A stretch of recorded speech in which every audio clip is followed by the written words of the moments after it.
નમસ્કાર ખેડૂત મિત્રો, સ્વાગત છે તમારું આજના આ વિડીયોમાં. આજે આપણે ઉનાળુ પાકો વિશે વાત કરવી છે.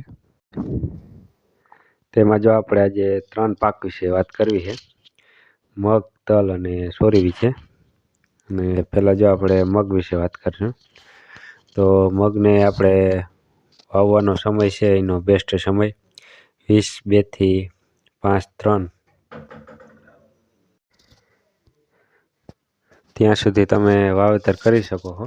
એટલે આપણે એથી પહેલાં પણ આપણે વાવેતર કરી શકીએ, પણ જો તમે બહુ વહેલા મગનું વાવેતર કરો તો એમાં કોકરની સમસ્યા રહે છે કે તમે વહેલું વાવેતર કરી દો એટલે મગમાં આપણે ત્રીજું પાંદડું ફૂટતું નથી અને સુસિયા જીવાત પણ વધારે અટક રહી અને એ મગ ઉત્પાદનમાં પણ તમને કાપ આવે. વહેલું ઠંડીમાં જો વાવેતર કરે ને તો મગનું વાવેતર ગરમ ઋતુ ચાલુ થાય, ગરમી ચાલુ થાય પછી જ વાવેતર કરવું હતી. એટલે બીજા મહિનાની 20 તારીખ પછી જ આપણે મોસ્ટ ઓફ ગરમી ચાલુ થતી હોય અને મગપામ પણ ટૂંકા ગાળાનો પાક છે એટલે તમે મોડું વાવો તો પણ વહેલો નીકળી જતો હોય છે. એટલા માટે જો એનો બેસ્ટ સમય 22 થી 5-3 સુધીનો હોય અને મોડું વાવી શકો, પણ મોડું આપણે વાવવામાં પણ છેલ્લે આપણે જો ઘાર મળી જતો હોય તો એમાં ફાલ નથી લાગતો. એટલા માટે બહુ મોડું પણ ના કરવું જોઈએ. અને એમાં આપણે જો બિયારણના દરની વિશે વાત કરીને કે વીઘામાં આપણે કેટલું બિયારણ નાખવું, તો આપણે એમાં 1 વીઘે 2.5 કિલાથી માંડી અને 3 કિલા સુધી વાવેતર કરી શકીએ. મિનિમમ 2.5 કિલા તો શરૂઆતથી નાખી શકે અને કંઈ હુકારાની સમસ્યા ના હોય તો 2 કિલા પણ હાલે છે. અને 3 કિલાથી ઉપર જો તમે વાવો તો મગ ઘાટા થાય. 3 કિલાથી જો બહુ ઘાટું વાવેતર પણ આપણે નકામું, તો કેમ કે બહુ ઘાટો વાવેલો હોય તો એમાં ફાલ પણ લાગતો નથી જોઈએ એવો.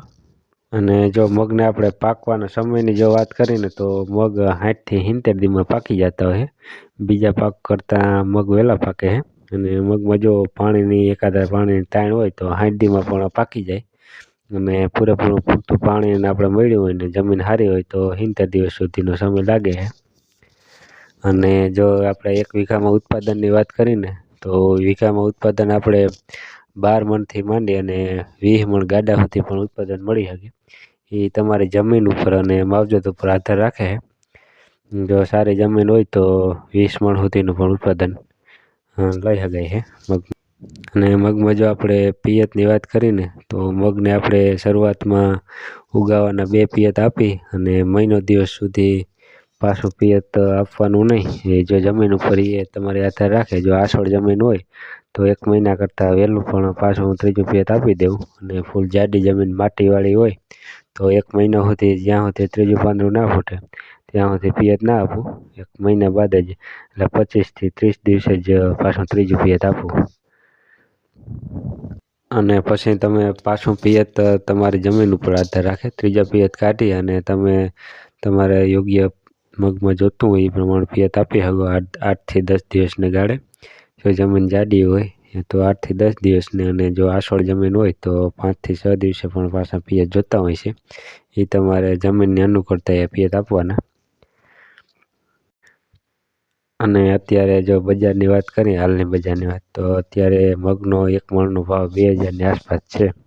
હવે એ આગળ હવે કેવો કરીએ એ આપણે કંઈ નક્કી નહીં, બજાર છે. અને હવે આપણે તલની ખેતી વિશે વાત કરીશું, તલના પાક વિશે. જો તમે હવે તલની માહિતી વિશે વાત કરીને તો તલમાં જો વાવવાનો બેસ્ટ સમય છે આપણે 1 ફેબ્રુઆરીથી તલનું વાવેતર કરી શકાય છે. અને ફેબ્રુઆરીની શરૂઆતથી ફેબ્રુઆરીના એન્ડ સુધી, ફેબ્રુઆરી મહિનામાં ગમે ત્યારે, પણ શરૂઆતમાં ઠંડીનું પ્રમાણ વધારે હોવાથી ફેબ્રુઆરીના મધ્યમાં તમે તલનું વાવેતર કરો તો એ બેસ્ટ ગણાય છે.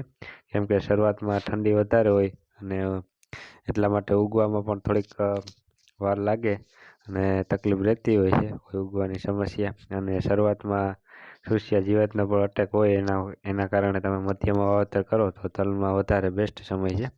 અને તલમાં જો આપણે વીઘા દીઠ બિયારણની વાત કરીને તો વીઘામાં 900 ગ્રામથી 1 કિલો સુધી તલ વાવી શકાય છે. અને તલ આપણે જો પાકવાના સમયની જો વાત કરીને તો તલ 80 થી 90 દિવસમાં પાકી જતા હોય છે.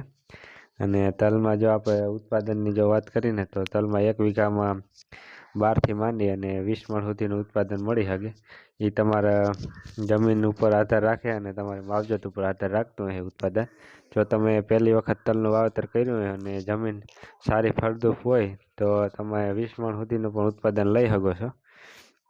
અને તલમાં જો આપણે પિયતની વાત કરીને તો તલમાં જો ઉગાવવાના 2 પિયત આપી અને 20 થી 25 દિવસ પછી ત્રીજું પિયત આપવું જોઈએ.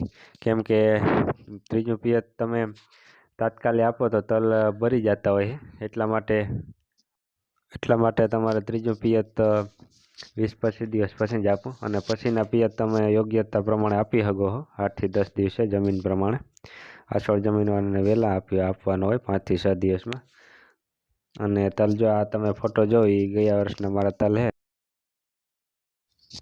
અને જો આપણે સોરી વિશે વાત કરીએ, સોરીની જો તમને માહિતી આપું ને તો સોરીનો પણ વાવવાનો સમય બીજા મહિનામાં તમે સોરીનું વાવેતર કરી શકો. એ બીજા મહિનાના મધ્યમાં 15-2 થી તમે 5-3 સુધી સોરીનું પણ વાવેતર કરી શકો.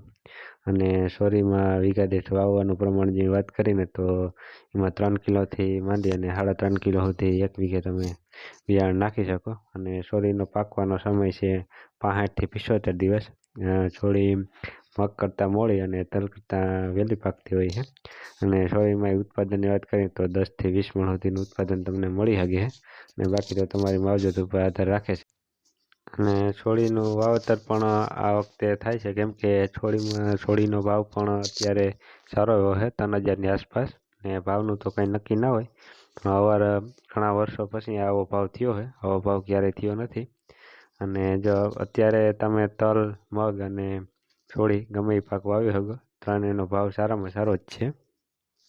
અને ભાવનું તો કંઈ નક્કી ના કહી શકાય કે આપણે કાઢી ત્યારે કેટલોક ભાવ રહે, પણ જો તેમાં છોડીનો ભાવ તો અત્યારે જ બજાર બહુ ઊંચી છે અને એનો કંઈ નક્કી ના હોય કે કેટલીક રહે. પણ તલ અને મગનો 2 વર્ષથી આ ભાવ ઉપર છે એટલે એનો તો રહી શકે છે.